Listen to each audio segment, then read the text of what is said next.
Today's video is sponsored by Soylent. I've had my hands on Asus's ROG Ally for about the past 30 days. And in that time, there have been some experiences with it where it has really shown as an interesting new option for a dedicated PC handheld, and other times where it has been an absolutely massive headache to deal with. So I just want to share with you guys my experiences of using it for the last month. Real quick disclosure, the ROG Ally I'm using in this video was not supplied by Asus. However, I actually do have one being sent out from them that I will use for future review purposes. This one was actually sent to me by a friend so I can get my hands on one right away to start testing out. So this one was not from Asus, but I am receiving one from them in the near future, so that feels relevant. And so if you don't want to miss more coverage of the Ally, make sure to subscribe. Now, for some quick context from my experience over using it the last 30 days, I have primarily focused on using it as a PC handheld. Docking is a nifty feature and something that I do want to talk more about in future videos, but really the main draw of a device like this for me is having a PC handheld on the go. And so that's really what most of my experiences are currently based on. And so with that handheld focus in mind, before I get in terms of how the system run games and the experiences of using it on a software side of things, I just want to talk about the physical design of the unit as a handheld, one that I'm overall pretty happy with. Compared to some other PC handhelds that I've used on the market, the ROG Ally is focused on having a fairly traditional controller layout. You have a D-pad and stick on the left side, A, B, X, Y, and stick on the right side. It is using a symmetrical stick layout similar to what PlayStation does with their controllers. You have a full set of 4 shoulder and trigger buttons. There are 4 option buttons located in the middle, 2 that are used for their more traditional in-game uses on a controller, and 2 additional ones that are more focused on Asus-specific UI stuff, which we'll talk about in a bit. And there are a pair of remappable back buttons, opening up a couple little extra options for how you want to control your games. The grip shape and body of the Asus feels good. The grips in the back are not quite as comfortable as I wish they were. They're pronounced enough that it's not like using a perfectly flat tablet body like, say, the Nintendo Switch, which can get very uncomfortable over periods of time. But at the same time, they're not quite pronounced enough that I felt like I was having the most comfortable experience. I was able to sit down and play for a couple hours, no problem, but it is something that would bother me a little bit as time went on. I think one of the nice things about the system that really stood out to me is the balance of it being something that felt relatively light. It doesn't feel hollow or anything, but it just doesn't feel like it's a particularly super dense system. It still also feels like it has a nice, strong construction as far as how the body feels together. There's not any kind of flexing to the plastic in different parts. It is a sturdy feeling unit, which, look, I'm not going to go out of my way to throw this thing or do drop tests, especially because this is one I'm borrowing from a friend right now. But it certainly has a feeling in the body that gives some peace of mind for if I were to drop it, it's not just going to instantly shatter. This body, control layout, and the size of the screen I think all comes together for a wonderful handheld on-the-go experience, which is something that I do praise about the system. There are some aspects of the software, as well as hardware sides of it, that are a little bit more vexing. Before I get to that though, I do want to take a moment to thank today's sponsor, Soylent.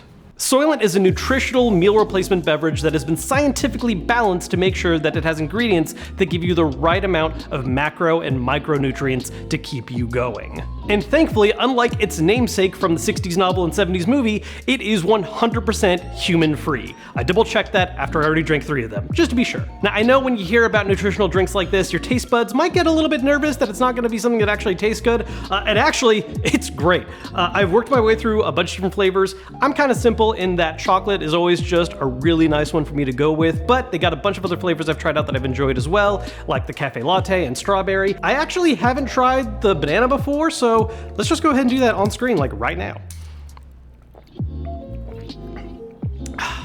Yeah, that's good. This combination of nutrition and great taste makes Soylent an excellent option when you need a meal on the go, and if you're interested in trying it out, as part of this sponsorship in today's video, you actually have the chance of getting 30% off your first order. All you gotta do is click the link down below in the description and use the code Kevin30. The first 500 people to use that code will get 30% off. Now, don't mind me, I'm just gonna drink the rest of my Soylent and get back to shooting the rest of this video. When thinking about my experiences with the ROG Ally, both the highs and the lows, there's one main word that really crops up in my head: Windows. One of the things about the Ally that was really emphasized with its reveal, and was one of the things that got me excited about it, is the fact that when compared to the Steam Deck, rather than using its own custom OS, it is just straight up a Windows machine, meaning that, at least conceptually, all the things that are compatible with Windows should run on the ROG Ally just fine, which for the most part is true.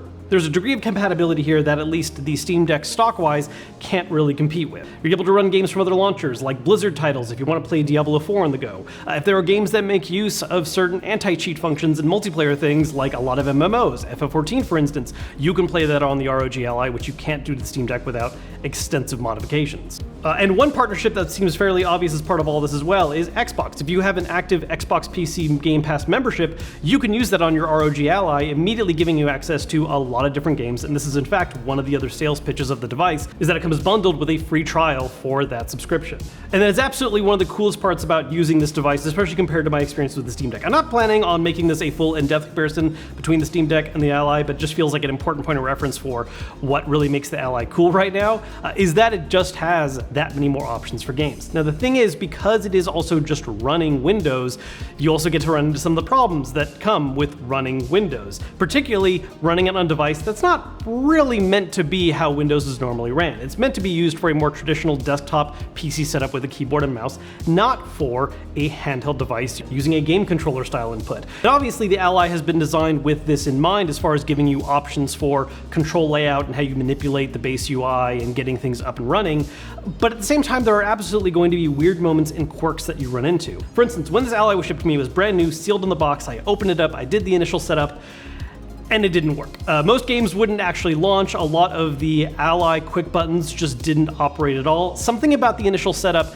didn't get the Ally software up and running, so I actually had to do a soft reset of the device, reinstalling all that stuff, and then it all worked perfectly, at least for getting it up and running and using its baseline functions. Even after that, I found myself occasionally running into some compatibility issues or times where, while a game does offer gamepad controls, it wouldn't necessarily recognize it right away that I'm using the ROG Ally. In fact, the Ally has the ability to swap between an auto detect mode and a PC and game mode. I highly recommend actually, before launching a number of different games, to just set it in game mode when you can, because there were times where I would launch a game that supports controller, but it would still try to do keyboard and mouse controls. Diablo 4 was a great example of this. I had to manually make sure I was in game mode for it to work. And little things like that seem to just be a very common hiccup that you run into when using the system.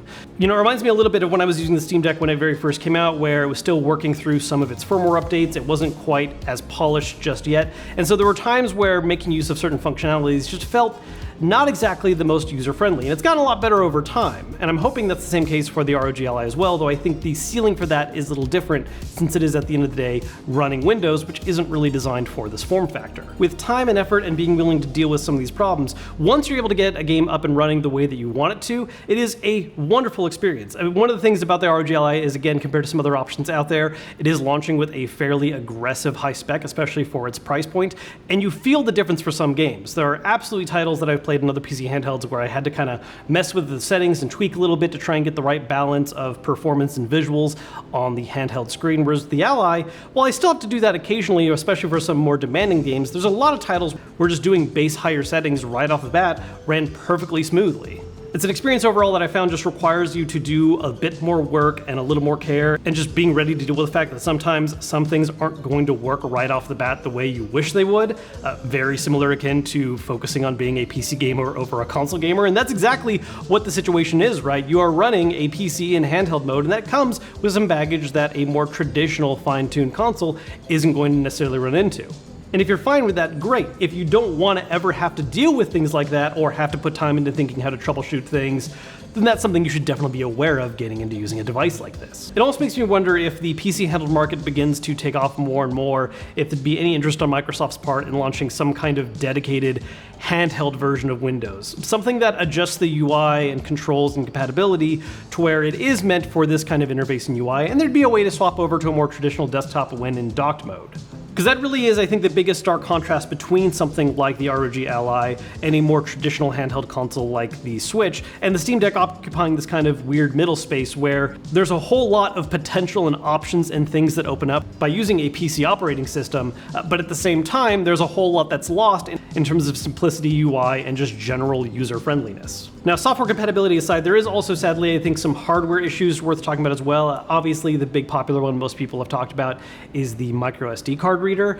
Because of the heat levels that the ROG Ally is able to hit when you're really running it hot, there's been issues with the microSD card actually ends up malfunctioning. It can be extremely difficult to remove a card if you're trying to, or it just won't even read from it. I personally actually haven't experienced this issue, but it is one that I've seen widespread reported enough that I think it's very important to be wary of. And in fact, Asus themselves have acknowledged it, and it's something that they're going to try and fix with future updates to try and control some of the heat management of the system to prevent it from happening in the future, which is a fix, but it's a little frustrating that it's something happening on this current model of the system, and does make me wonder what the kind of future timeline plans are for some kind of physical revision of the system where that's just a thing that's just not worried about in the first place. Really, one of my biggest takeaways with the ROG Ally is that the PC handheld space is something that is currently booming. It's blowing up. We're going to be seeing more and more of these options come out, and there are going to be some things to figure out along the way, and this is a very large step in that. You know, it was wonderful that the Steam Deck released and had the kind of successful launch that it did, but there was certainly some room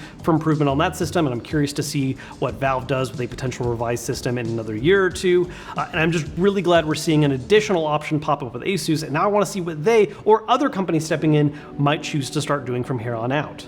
And that really, I think, sums up my feelings on the Ally right now, in that while it is a system that I've had some really nice highs with and I'm enjoying, it does feel a little bit like a stepping stone to the next level.